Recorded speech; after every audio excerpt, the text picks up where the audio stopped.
नमस्ते दोस्तों, आप एक बार फिर से हमारे साथ जुड़ चुके हैं और हम इस बार एक पॉलिटी का एक और बहुत ही महत्वपूर्ण टॉपिक आपके लिए लेके आए हैं। आपको पता है कोई भी आपका एग्जाम होगा, गांधी जी से जरूर प्रश्न पूछे जाते हैं, क्योंकि गांधी जी का योगदान ही हमारे राष्ट्रीय आंदोलन में इतना बड़ा रहा है कि कोई भी एग्जाम हो, चाहे वनडे एग्जामिनेशन हो कि पीसीएस और मेंस में भी गांधी जी से रिलेटेड क्वेश्चन पूछे जाते हैं। ठीक है, तो उसी से जुड़ी हुई हम कुछ क्वेश्चन को आज हल करेंगे और जानेंगे उनके बारे में। ठीक है, तो इससे पहले की वीडियो शुरू करें आपके लिए एक छोटा सा अनाउंसमेंट। यहाँ पे आप देख सकते हैं स्टूडेंट एलीट हमारा ऑफिशियल ऐप है, आप इसको डाउनलोड कीजिए और वहाँ पे जाके आप वेरियस बैच को परचेज कर सकते हैं, मैथ, रीजनिंग, जीके, जीएस और साइंस के। ठीक है, साथ ही साथ आपके लिए एक और खुशखबरी है कि जल्द ही आपके लिए एक बायोलॉजी का बैच जो है स्टार्ट होने जा रहा है। हो सकता है इसी वीक हो या फिर इस वीक नहीं होगा तो अगला वीक तो जरूरी हो जाएगा। ठीक है, तो आप स्टूडेंट एलीट ऐप को डाउनलोड करिए और वहाँ पे जाके बैच को परचेज कर सकते हैं।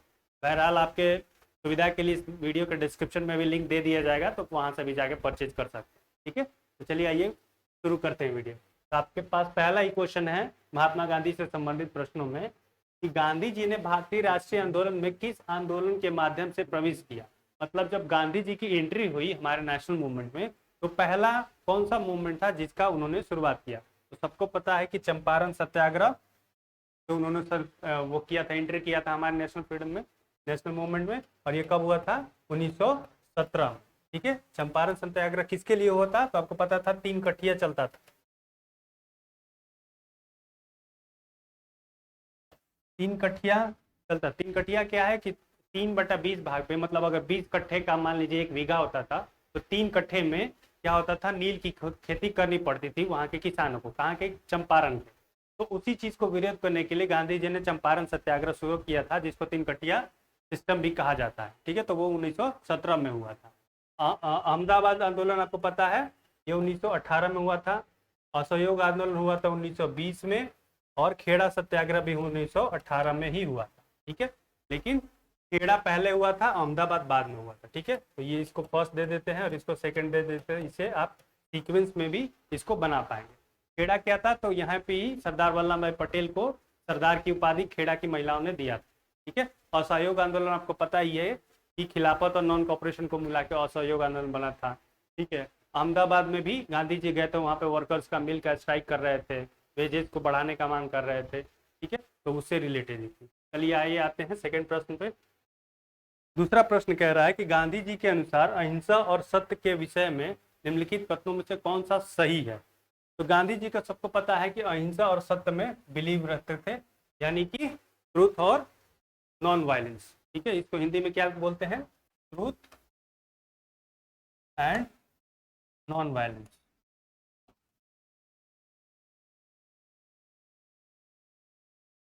तो कह रहा है कि इनमें से कौन से कथन सत्य है। 4 कथन में कौन सा? अहिंसा साध है और सत्य साधन है। सत्य साध है और अहिंसा साधन है, दोनों समस्त साधन के साध्य है, दोनों किसी अन्य साध्य के साधन। तो इसका ऑप्शन है ए, अहिंसा साध्य है और सत्य साधन है। ठीक है, मतलब अहिंसा क्या है? साध्य है और सत्य साधन है, यही उनका सत्य और अहिंसा की जो नीति थी उसी के बारे में ये बताता है।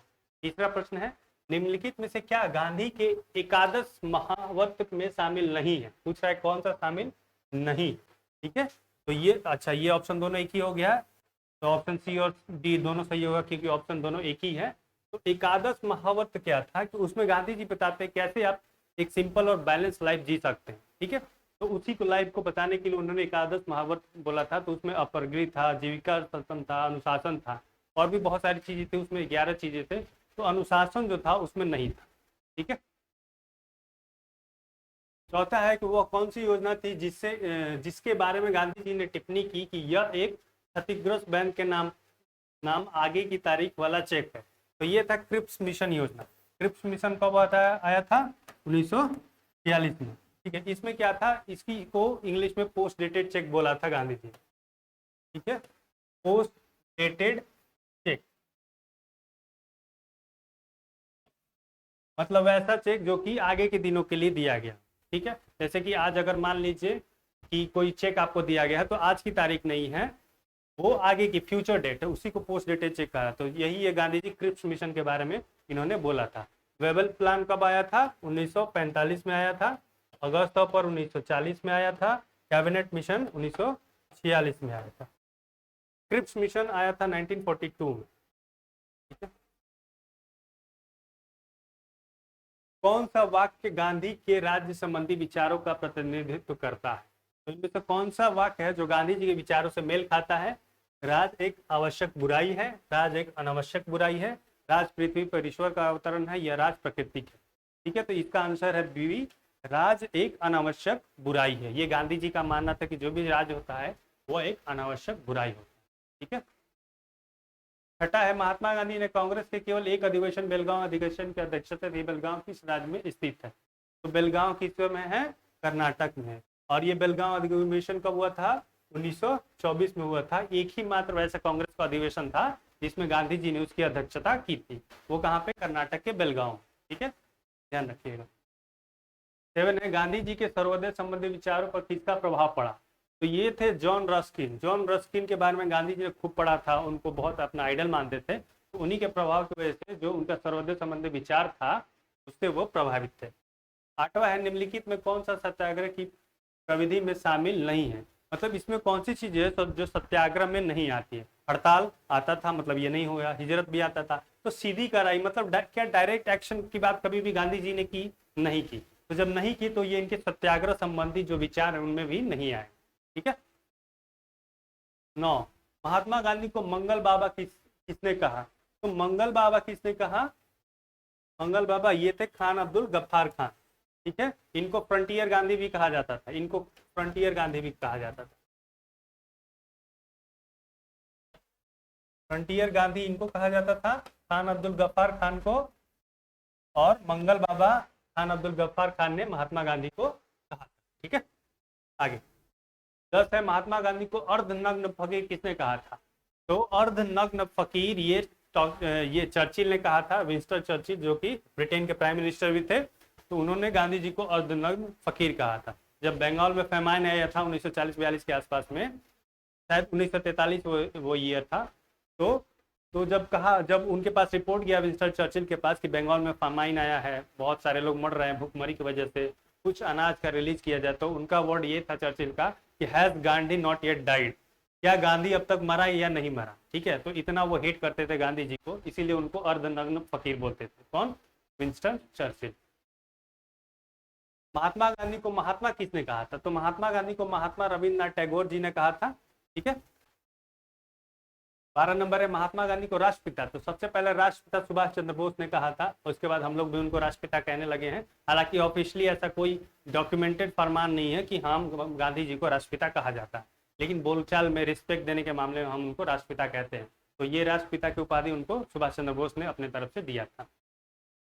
13 नंबर, महात्मा गांधी को बापू किसने कहा था? तो महात्मा गांधी को बापू कहा था जवाहरलाल नेहरू, पंडित जवाहरलाल नेहरू ने उनको बापू कहा था, ठीक है।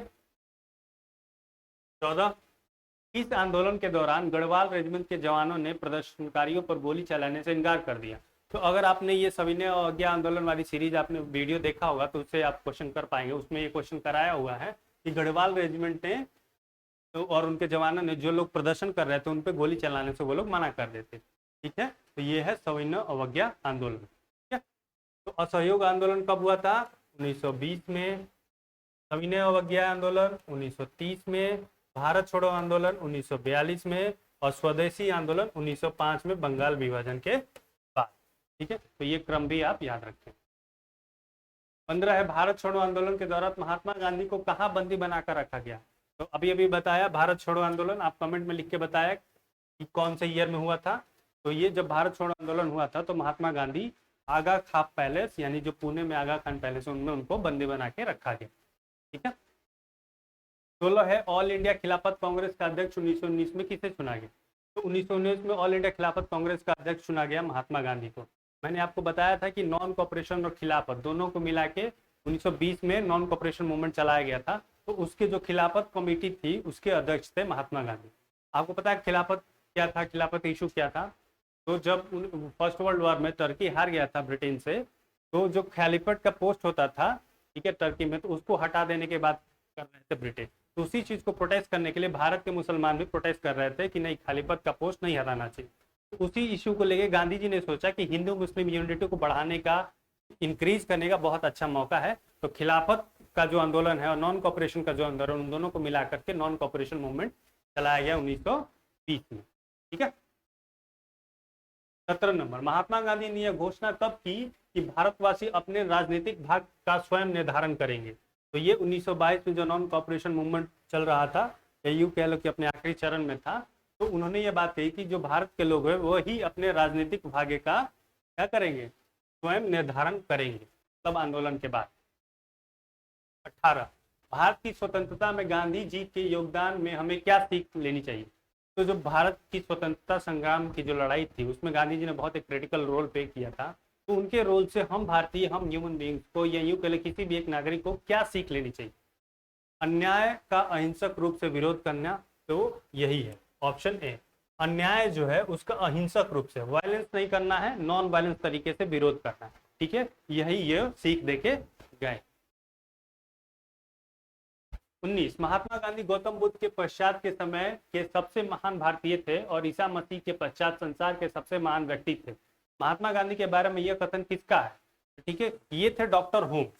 तो डॉक्टर होम्स ने क्या कहा कि महात्मा गांधी जो हैं वो गौतम बुद्ध के पश्चात, इस समय के गौतम बुद्ध के पश्चात सबसे बड़े भारतीय इन टर्म्स ऑफ महानता, ग्रेटनेस। ठीक है, और ईसा मसीह के जन्म के बाद संसार के सबसे महान व्यक्ति।